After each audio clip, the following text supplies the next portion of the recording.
Alright, welcome to part 2 of my video on video connectors. Wow, that sounds boring when you say it out loud, but you know, I'm gonna make a video on it anyway. So if you watched the last video, you know that I like S-video connectors. Here's the problem. Most HDTVs don't use S-videos anymore, or connectors anymore. So, and even some don't even have proper like composite connections. I mean, some uses that shitty splitter thing, but that's terrible. I mean, there's definitely better ways to hook these things up. So in this video, I'm going to be talking about how to connect your old consoles to a new television. Even if you have the proper connections, sometimes new TVs struggle to play these old systems.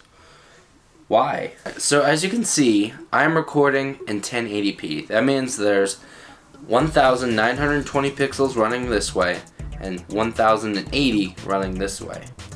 Here's the problem. Some of the old consoles, they run in either 256 by 224 or 256 by 240. Which means, if I show you how tiny that image is, it means you have to blow up the image over 5 times to like display it on the television. And some TVs just have trouble upscaling that much. Here's a sample video of what it looked like if I recorded in 224p. Blown up to be in 1080. That looks terrible. So what is the solution?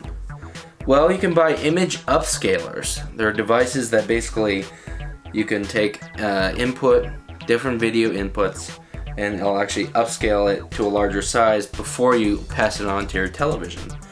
But these are pretty expensive, from $50 to $300+, depending on what you get. But there is a cheaper alternative. What you do is you get a DVD recorder. It's gotta be a recorder, as recorders have both inputs and outputs. With a recorder you can input almost anything, from RF, composite, S-video, and sometimes component. Then the output image is usually upscaled to 480 by 720. This image size is much more accepted by modern televisions.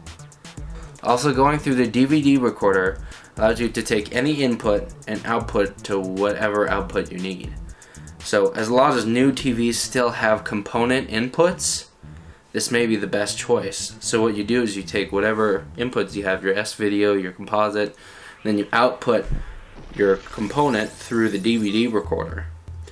But if you have nothing but HDMI connections on your TV, then you're going to have to shell out dough for either a video upscaler or a component to HDMI converter. Or you could just buy an old TV. I got this one for $4 in an auction. Whatever works.